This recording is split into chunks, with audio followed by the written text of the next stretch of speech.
찬양의 가사처럼 하늘의 평화가 가득한 안식일 이 환영 예배 시간이 되었으면 좋겠습니다. 뒤에서 남성교 장로님과 저는 배용찬 집사님이 부르는 그 찬양을 따라 불렀어요. 흡사 저는 예전에 그 정성훈이라고 하는 그 장로님이 집사님이 부른 오래된 그 찬양들을 기억하시나요? 늘어진 테이프를 저도 들었던 생각이 나는데 집사님이 찬양을 부르는데 참 마음이 평화로웠습니다. 감사합니다. 오늘 이 저녁 시간에는 또 어린이들이 함께 예배에 참여하게 되었습니다. 어린이들이 오랫동안 예배 시간에 집중한다는 것이 쉽지가 않습니다. 그래서 떠들더라도 혹은 소리가 나더라도 양해해 주시고 또 함께 그 어린이들의 소리가 들린다는 것이 얼마나 감사한 일인지요. 이 안식 예배 시간에 하나님께서 또 이 어린이들에게도 들을 수 있는 지혜와 길을 허락해 주시기를 간절히 기도드립니다. 기원전 1세기에 로마의 철학자이자 정치인이었던 키케로가 이런 말을 했습니다. 내가 숨 쉬는 동안에는 희망이 있다. 라틴어로는 둠 스피로 스페로라고 하는 말이라고 합니다. 지난주에 저희는 룻기 2장을 살폈습니다. 룻기 2장의 내용을 이야기하라면 우리가 숨 쉬는 한, 우리가 살아있는 한 희망은 있다. 왜냐하면 살아계신 하나님께서 그의 백성들을 그리고 이 세상에 있는 모든 사람들을 다 돌보시기 때문에 그렇습니다. 그 하나님은 시시때때로 우리에게 필요한 은혜와 특별히 헤세드를 쏟아 부으시는 분이시기 때문에 그렇습니다. 룻기 2장 20절에 보면 나오미가 밭에서 돌아와서 보아스의 밭에서 돌아와서 가져온 것을 보고 이렇게 말합니다. 2장 20절 구약성경 404쪽에 있는 말씀입니다. 성경을 좀 찾아보시면 좋겠습니다. 룻기 2장 20절 제가 읽겠습니다. 나오미가 자기 며느리에게 이르되 그가 여호와로부터 복받기를 원하노라. 그가 살아있는 자와 죽은 자에게 은혜 베풀기를 그치지 아니하도다 하고 나오미가 또 그에게 이르되 그 사람은 우리와 가까우니 우리 기업을 물을 자 중에 하나이니라 하니라. 남의 밭에 가서 이삭을 줍고 온 며느리를 향하여 그 나오미가 한 말입니다. 룻이 주워온 곡식은 1에바, 약 17kg이라 그랬습니다. 이것은 당시 일용직 노동자들이 받은 품삯의 10배가 넘는 것이었어요. 이제 보리 추수를 시작했거든요. 이제 보리를 베기 시작했단 말이에요. 근데 보리를 베고 밀을 벨 때까지 7주간입니다. 7주간 이 추수가 시작되는 거예요. 만약에 여러분 이 1에바는 이 두 여인이 2주 정도 먹을 수 있는 양인데 7주간 계속 이렇게 줍는다면 어떻게 되겠습니까? 그 2년에 해당하는 양식을 7주간에 걸쳐서 이렇게 가질 수 있게 된 것입니다. 나오미는 룻에게 친절과 자비를 베푼 보아스, 그 사람의 보아스라는 말을 듣고 나오미의 눈이 뜨입니다. 전에 없었던 삶의 의욕과 희망과 용기가 솟아난 것을 보게 된 것이죠. 기업 물을 자라고 하는 말이 룻게는 여러 번 나오는데 이 말이 히브리어로 고엘이라고 하는 말인데 그것은 이 고엘은 기업 물을 자는 세 가지의 의무가 있습니다. 첫 번째는 친척, 무고하게 살해당한 친척의 피를 복수하는 책임이 고엘에게 있었습니다. 두 번째는 가나안에서 이방인들에게 종으로 팔려갈 경우 그것을 자유롭게 해주는 책임이 친척에게 있었습니다. 고엘. 땅 무르기인데요. 가나안으로 인해서 땅이 친척 외의 사람들에게 팔렸을 경우 되사오는 책임을 고엘, 이 기업 물을 자들에게 있었다는 말입니다. 나오미는 분명히 나오미에게도 친척이 있었겠죠. 엘리멜렉에게 친척이 있었을 것입니다. 그런데 고향으로 돌아와서 아무것도 없는 절망에 빠진 이 여인에게 그것이 생각났을 리가 없겠죠. 그런데 보아스라고 하는 이름을 듣는 순간 그에게 희망을 본 것입니다. 사실 룻기에는 하나님이 직접 등장해서 말씀하시거나 하나님이 어떤 일들을 이끌어 가시는 것은 없어요.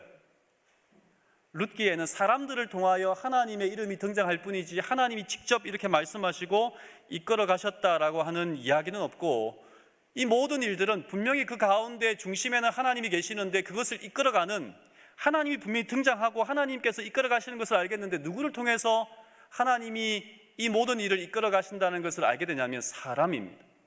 신실하게 믿는 사람들을 통해서 하나님이 함께 하시는구나라고 하는 것을 알게 됩니다. 어떤 사람이냐면 하나님의 말씀을 충실하게 신실하게 받은 사람, 하나님의 말씀을 제대로 실천하고 그것을 지키는 사람은 어떤 사람일까요? 사랑, 하나님에 대한 사랑, 이웃에 대한 사랑이 있어야 할 것입니다. 이 룻기에는 두 가지의 하나님의 계명이 등장합니다. 첫 번째는 뭐냐면요, 계대결혼 혹은 형사취수제, 그러니까 형이 죽고 난 다음에, 말 그대로 형이 죽고 난 다음에 그 형이 자손이 없어 죽게 되면 동생이, 가까운 친척이 그 아들을 낳게 하여서 그 대를 이어가게 하는 것입니다. 두 번째는 기업 무르기입니다. 가난하여 먹을 것이 없을 때에 가까운 친척이 그를 향하여 선대하는 그것 말입니다. 이것이 신명기와 레위기에 등장하는 계명입니다. 그런데 여러분, 이 계명을 잊지만 우리에게 똑같이 하나님의 계명이 주어졌지만 이 계명을 지키기 위해서는 반드시 두 가지 것이 필요합니다. 하나는 하나님에 대한 신뢰가 있어야 되고, 하나는 또 뭐가 될까요? 내 형제와 이웃에 대한 사랑이 있어야만 가능한 거예요. 율법은요, 사랑이 없이는 지켜지지 않는 거예요. 그러니까 룻기의 이야기는 사랑이 있는, 하나님에 대한 신뢰와 이웃과 친척과 사람에 대한 사랑이 있는 사람에 의하여 하나님의 말씀이 지켜질 때에, 그때에 무엇이 나타나요? 하나님은 말씀하지 않고 하나님이 직접 나타나지 않았으나 이 룻기를 통하여 무엇을 보게 됩니까? 하나님이 함께 하시고 하나님은 살아계시고 그 하나님께서 그의 백성들을 통하여 역사하신다라고 하는 것을 모든 사람들이 알게 된 것입니다. 말씀을 지킨다는 것은, 율법을 지킨다는 것은, 특별히 룻기에서 이 기업 무르기를 지킨다는 것은 자기에게 손해가 있습니다. 창세기 38장의 유다의 이야기를 아시지 않습니까? 유다에게는 세 아들이 있었어요. 첫 번째 아들이 죽었어요. 그랬더니 장가간 아들이 죽었을 때에 어떻게 하냐면 둘째에게 그 형의 아내를 보내어서 결혼을 하게 하고 아이를 낳게 하려고 할 때에 둘째가 거부합니다. 거부하게 됐을 때 하나님이 둘째를 죽이죠. 왜 거부했을까요? 형에게 아이가 없으면 형의 재산은 누구 것이 되는 거예요? 둘째가 맞이가 되기 때문에 둘째 것이 되는 거예요. 그런데 형수에게서 아이를 낳게 하면 형의 재산은 누구의 것이 되는 거예요? 내 것이 아니라 형의 아이의 것이 되는 겁니다. 내가 낳았지만.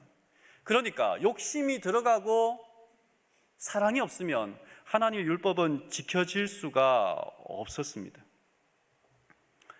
3장 1절에 보면 이렇게 말합니다. 룻의 시어머니 나오미가 그에게 이르되 내 딸아, 내가 너를 위하여 안식할 곳을 구하여 너를 복되게 하여야 하지 않겠느냐.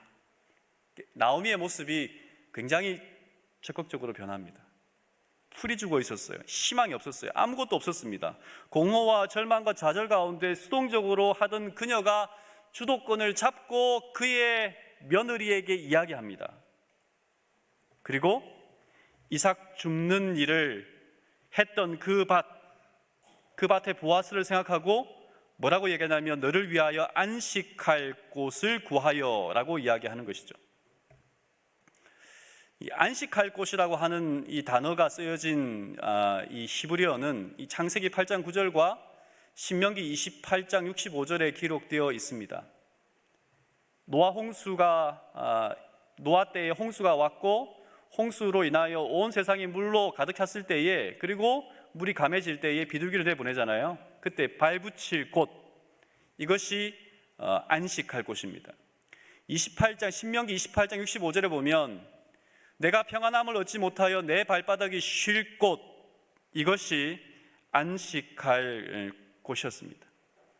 그러니까 시어머니가 며느리에게 하는 것은 뭐냐면, 너도 이제 발붙일 곳이 있어야 되겠고 네가 기대야 할 사람이 있어야 되지 않겠느냐라고 하는 사랑의 표현인 것입니다. 결국 룻에게 안식할 곳은 뭐냐면 결혼이에요.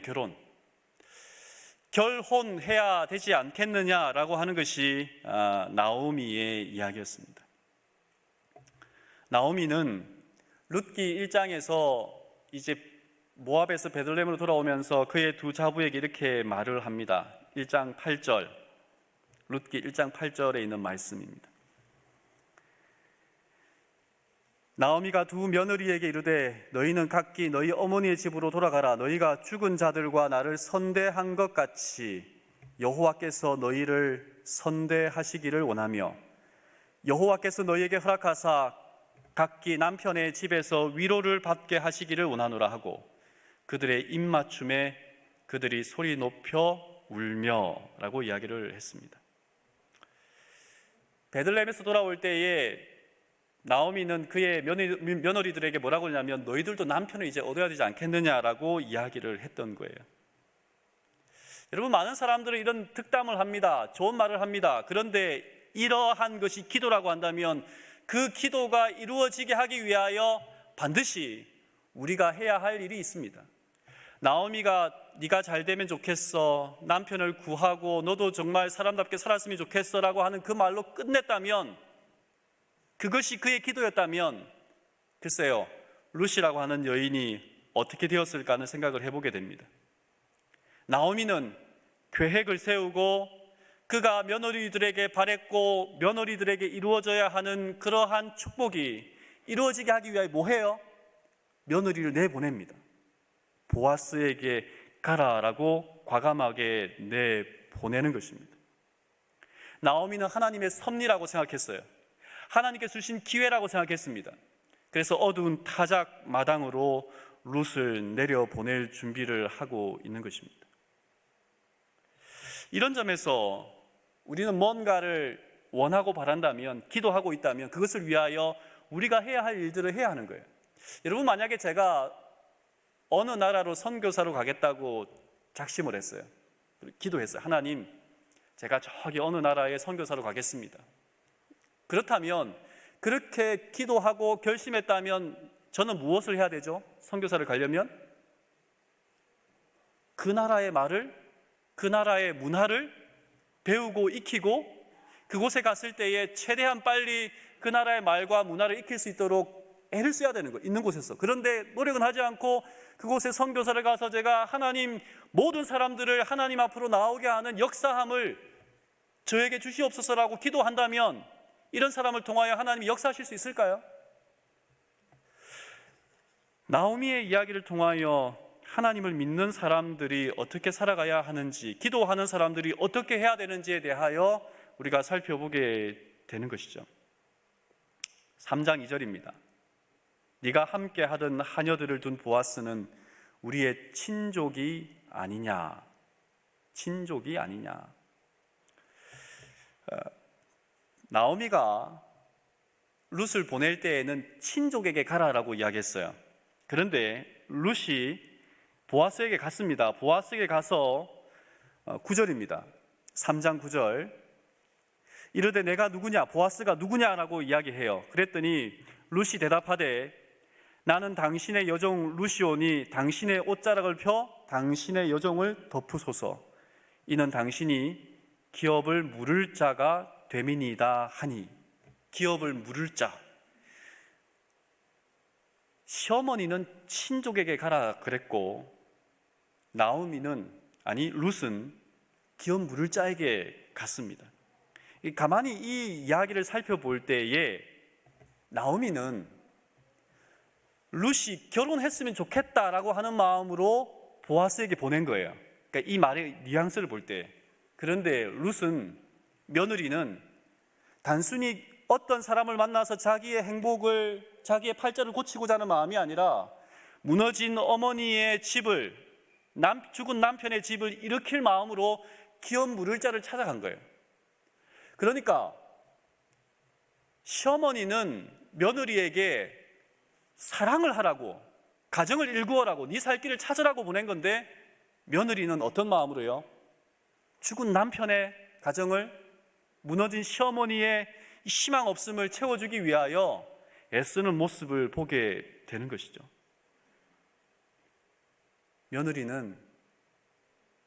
시어머니는 며느리가 아닌 딸의 입장으로 룻을 보냈고, 며느리는 시어머니의 말이 아닌 친엄마의 말을 받들듯이 두 사람이 서로가 서로를 챙겨주는 모습을 보게 됩니다.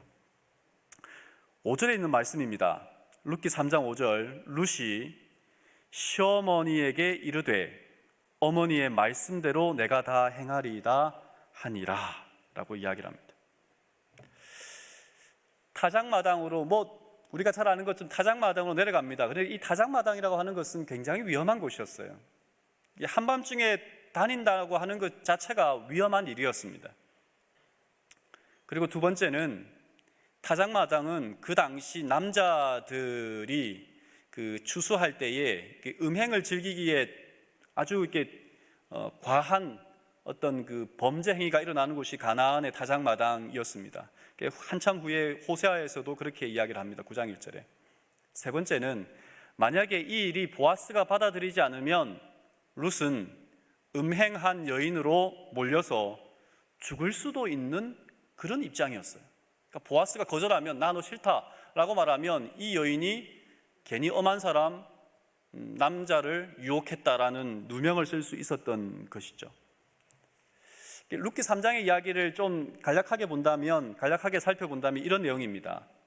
5절까지는 시어머니가 며느리를 위한 중매 계획을 세우고 실행에 옮깁니다. 그리고 타작마당에 가서 룻이 보아스에게 어떠한 행동을 했고 또 어떤 요구를 하는지에 대한 응답이 돌아오고요. 14절에서 18절은 이 보아스의 상징적인 행동과 시어머니에게 행한 룻의 보고가 들어오는 겁니다.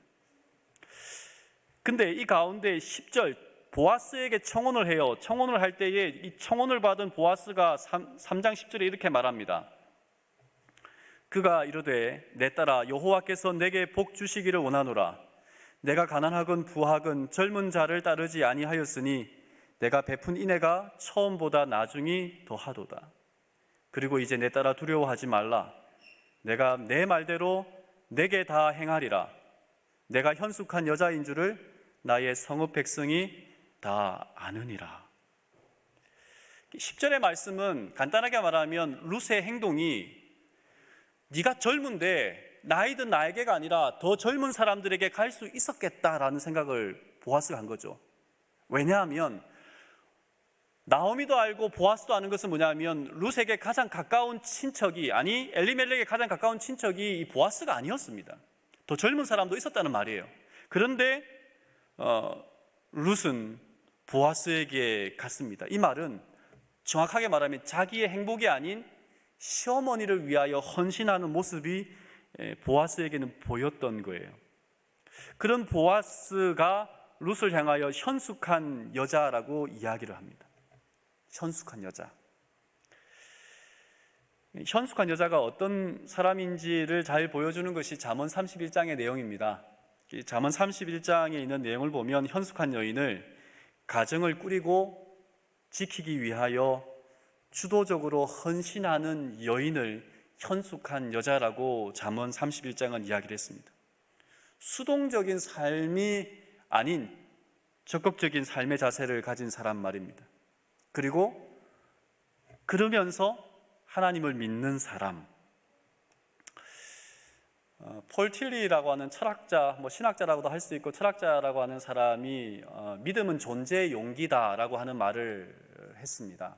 좀 어려운 말이기도 한데, 생각해 보면 살다 보면 우리가 바꿀 수 없는 것들이 굉장히 많아요. 그것이 숙명이든 타고난 운명이든 혹은 예를 들어 태어나면서부터 가진 장애가 있다든지 혹은 살아가면서 생긴 장애가 있다고 생각해 보겠습니다.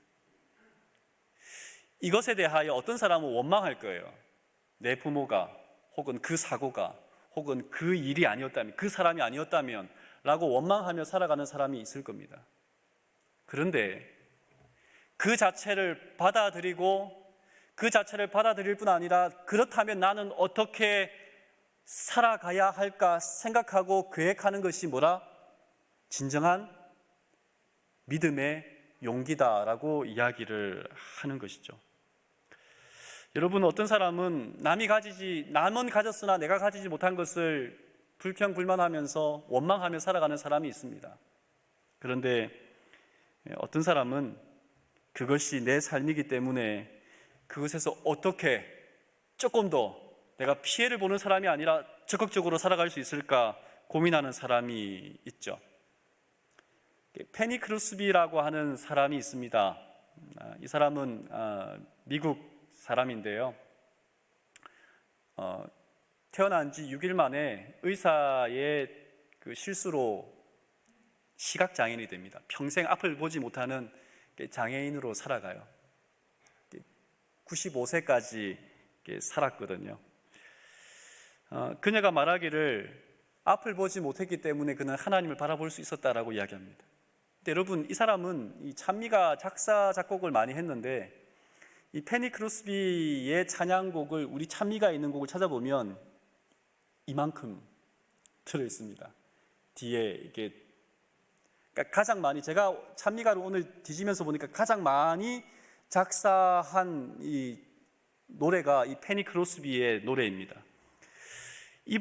그녀가 작곡한 노래들은 예수로 나의 구주 삼고, 성령과 피로써 거듭나니, 또 찬성으로 보답할 수 없는 큰 사랑, 또 주의 음성을 내가 들으니, 또 후일에 생명 그치면, 예수께로 가면, 오늘 첫 찬양이 인내하신 구세주여, 나의 갈 길 다가도록 십자가로 가까이, 나의 영원하신 기업 주와 같이 되기를, 다 이 사람이 작사하고 관여한 노래입니다.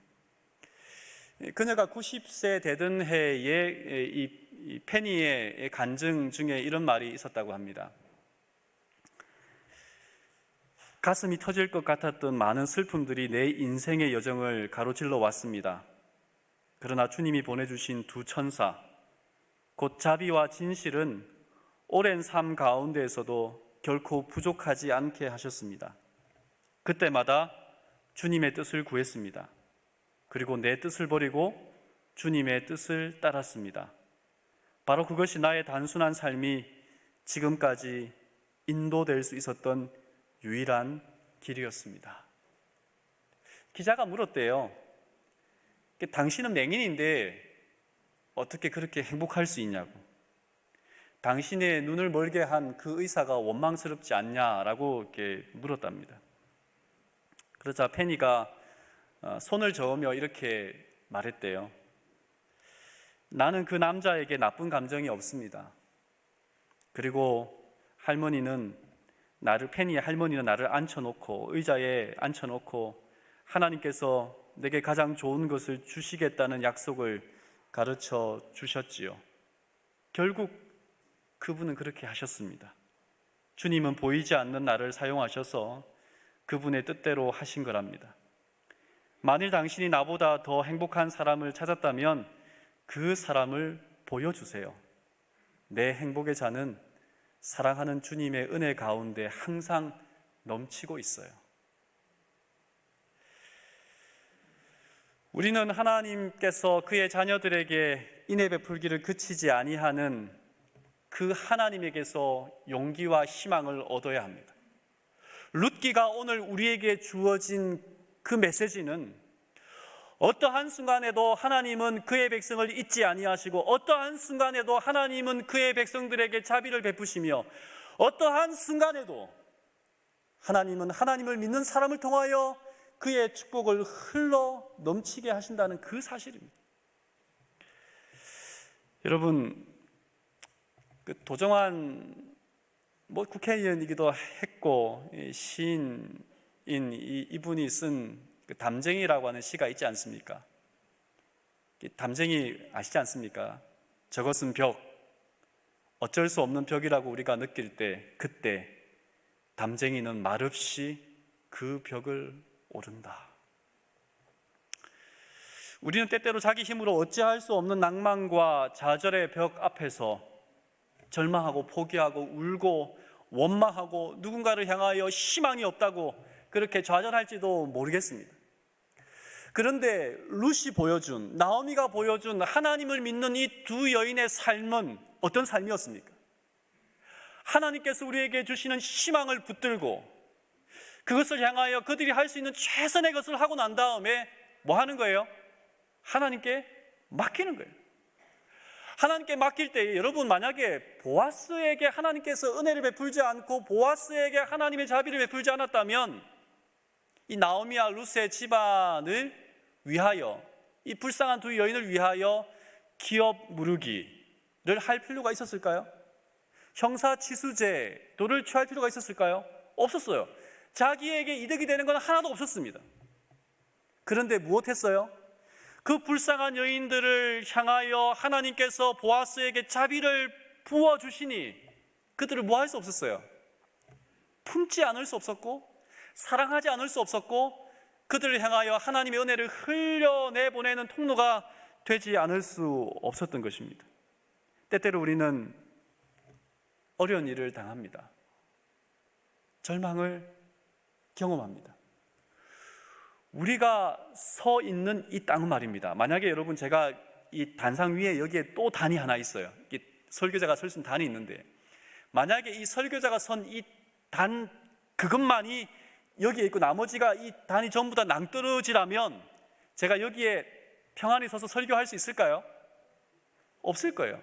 제가 여기 서 있을 수 있는 것은 뭐냐면 아무렇지도 않고 나하고 별 상관이 없는 이 나무들, 바닥들이 있기 때문에 제가 안전하게 서 있는 것입니다. 나라고 하는 사람은 단순히 나만 잘 살아서 되는 것이 아니라 내 주위에 있는 수많은 사람들에 의하여 뭐 하게 되는 거예요? 안정감과 희망과 소망을 가지고 살아갈 수 있게 되는 것입니다. 우리가 믿는 사람이라면 누군가에게 뭐가 되어야 해요? 기댈 수 있는 사람이 되어야 해요. 그 사람과 내가 아무 상관이 없지만 내가 있음으로 그 사람이 버틸 수 있는 힘이 되어주는 사람이 되어야 한다는 말이죠. 때로는 그 사람에게 아무것도 해줄 수 없지만 그냥 그 자리에 서 있는 것만으로도 힘이 될 수가 있는 것입니다. 3장은 이런 말로 끝을 맺습니다. 오늘 마지막 구절입니다. 3장 18절에 있는 말씀입니다. 이에 시어머니가 이르되 내 딸아, 이 사건이 어떻게 될지 알기까지 앉아 있으라. 그 사람이 오늘 이 일을 성취하기 전에는 쉬지 아니하리라. 문제가 딱 해결되면 좋은데 룻과 나오미가 계획한 것이 바로 그들이 원하는 대로 이루어지지 않았습니다. 보아스도 자기보다 더 가까운 친족이 있기 때문에 그 사람에게 물어보아야 한다는 것이죠. 네가 기업 무르기 할 거냐 말 거냐. 때로는 우리가 기도한 것이 바로 응답되지 않을 때가 있습니다. 왜냐하면 이 세상은 나의 하나님만, 하나님은 나의 하나님만이 되는 것이 아니라 우리 모두의 하나님이에요. 모든 사람에 대한 것들을 조정하고 필요한 것들을 공급하시는 분이기 때문에 때로는 시간이 걸릴 수도 있습니다. 그런데 나오미가 했던 그 말입니다. 그 사람이 오늘 이 일을 성취하기 전에는 쉬지 아니하리라. 그는 해결자입니다. 그는 나오미와 룻을 향한 최고의 자비를 베풀 수 있는 그런 사람입니다. 우리가 기도하고 바라고 원하는 절망 가운데 있을 때에 그것이 워낙에 우리가 원하는 방향대로 바로 이루어지지 않는다 할지라도 우리는 낙마하거나 포기하지 말아야 할 것은 우리를 가장 잘 아시는 그분은 우리의 무엇가 되세요? 최고의 것을 주시는 아버지가 되시고 역전의 위기의 때에 역전을 일으킬 수 있는 승부사가 되시기 때문에 그렇습니다. 가정과 건강에서 화이트는 이렇게 말했습니다. 주님께서는 우리의 죄짐을 지셨다. 그분께서는 우리의 피곤한 어깨에서 짐을 벗겨주실 것이다. 그분께서는 우리에게 안식을 주실 것이다. 근심과 슬픔의 짐 역시 그분께서 지실 것이다. 그분께서는 우리의 모든 근심을 당신께 맡기라고 우리를 부르신다. 왜냐하면 그분께서 우리를 당신의 마음에 기억하고 계시기 때문이다. 그분께서는 떨고 있는 연약한 하나님의 자녀인 그대를 살펴보신다. 그대는 시험받고 있는가? 그분께서 건져주실 것이다. 그대는 연약한가? 그분께서 강하게 해주실 것이다. 그대는 상처를 받았는가? 그분께서 고쳐주실 것이다. 왜냐하면 그분은 우리를 사랑하시되 어디까지 사랑하신다고요? 끝까지 사랑하는 분이기 때문에 그렇습니다. 여러분, 지난 한 주일 동안 참 수고하셨습니다. 여전히 아마 이 안식일에 들어왔지만 이 가슴 한가운데 무거운 돌덩이 같은 짐을 지고 내가 10년, 20년, 30년을 기도했지만 내가 원하는 대로 이루어지지 않은 아직도 미완성의 기도의 제목이 있을지도 모르겠습니다.